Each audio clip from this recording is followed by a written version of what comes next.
Let us please rise to acknowledge the presence of Honorable Sherwin T. Gatchalian, Senator, Republic of the Philippines.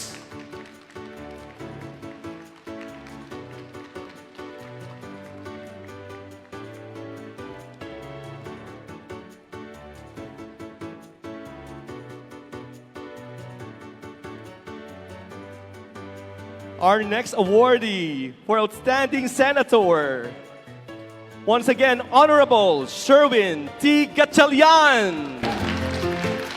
Senator Sherwin Win T. Gatchalian is a Filipino politician and businessman currently serving as a Senator of the Philippines since 2016. He is the chairperson of the Senate Committee on Finance and a member of several key committees, including Basic Education, Economic Affairs, Energy, and Ways and Means, among others. Once again, please welcome our outstanding Senator, Honorable Sherwin T. Gatchalian. These Lady Justice Statuette and Certificate of Appreciation are given in recognition of our awardees' invaluable support and contribution to the advocacy of the Public Attorney's Office in providing free, accessible, and quality public service to its clients. Given this May 2026. Right, maraming salamat po. Chief Acosta, maraming salamat sa pag-imbita ho sa akin ngayong hapon na ito. Binabati ko rin po ang ating Deputy Chief Attorney Annalisa Soriano. Binabati ko po lahat ng Regional Public Attorneys. Kanina kasama ho natin si Congressman Rufus Rodriguez. Binabati ko siya. Ang ating DBM, dito ba si DBM Secretary? Dapat ito bigyan ng maraming award eh. No? DBM Secretary Toledo. Binabati ko po si Mayor Joy Amante of Cabadbaran City. And of course, ang aking ang mayor ng Valenzuela City. Sasabihin ko sana mas nakakatandang kapatid pero mas baat. Ito po ang bunso ho namin, si Mayor Wes Gatchalian. Muli, maraming salamat kay Chief Acosta at naimbitahan po ako dito sa inyong event. At nagpapasalamat po ako at napili ho tayo mabigyan ng inyong parangal, inyong award this year.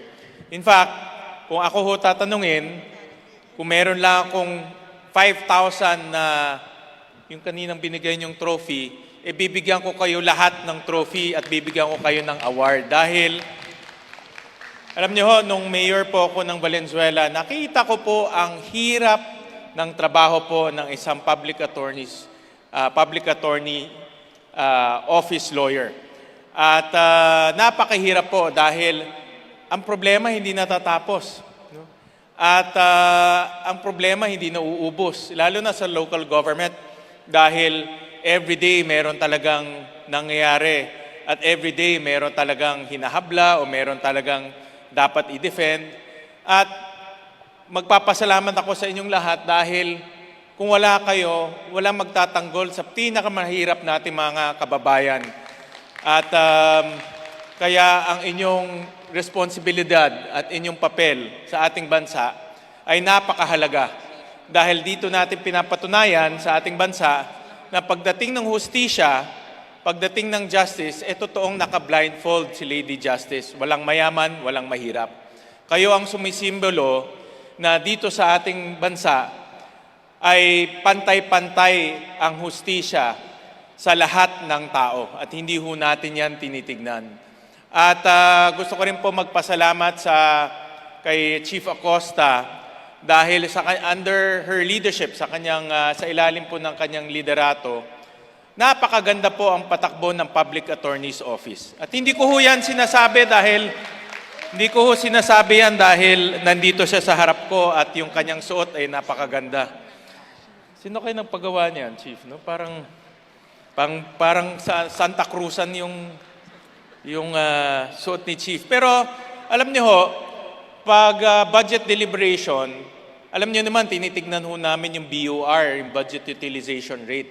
At kadalasan yan ang nagiging issue, bakit natatapyasan yung budget ng isang ahensya dahil mababa yung budget utilization rate. Pero ngayon lang po ako nakakita ng ahensya na 100% ang budget utilization rate. At yan ay ang Public Attorney's Office. No? Ngayon lang po ako sinabi ko yan during budget deliberation. Dahil pag nagre-review kami ng budget, yan ho talagang amin tinitignan. At dahil po, napakaganda po yung kanyang pamamalakad at yung utilization rate, nadagdagan pa yung budget ng Public Attorney's Office para matapos na yung matagal ng building na pinapatayo po ng PAO. No? Almost ilan years? 7 years na yata pinapatayo. Alam niyo, yung po nakakalungkot ho sa atin dahil maraming magagandang budget, maraming magagandang project pero hindi natatapos kaagad. At pag hindi ho natapos kaagad, ang nagiging dehado o nagiging lugi ay yung mga nagtatrabaho doon katulad ho ninyo. Kaya ang pangako ko ho sa inyo, magiging pagtatrabahuin namin na maigi ni Chief Acosta na matapos na lahat ng mga buildings at mga projects na dapat tapusin na para po mas maganda, maging episyente po ang trabaho ng ating mga Public Attorney's Office lawyers, ng mga PAO lawyers ho natin. At ang huling mensahe ko na lang ho, ipagpatuloy ho natin yung ating magandang ginagawa. Sabi ko nga, kayo ang nagpapatunay at sumisimbolo na dito sa ating bansa, walang pantay sa ilalim po ng ating hustisya. At kayo rin po ang nagbibigay ng inspirasyon sa mga katulad namin na sa mga susunod na araw, magkakaroon ng mabigat na tungkulin kami sa Senado na dapat naming gampanan sa ilalim po ng ating saligang batas. Papunta na yun ho sa amin. At ang pangako ko ho naman sa inyo, katulad ho ninyo, gagampanan ko po ang aking trabaho na wala pong kinikilingan at wala pong tinitignan kung mayaman, mahirap, makapangarihan ka o hindi ka makapangarihan. Ang importante po, pantay-pantay ho tayo lahat sa ilalim po ng ating hustisya. So maraming salamat po sa inyong lahat. Congratulations sa Public Attorney's Office. Thank you and congratulations, Honorable Sherwin T. Gatchalian, Outstanding Senator.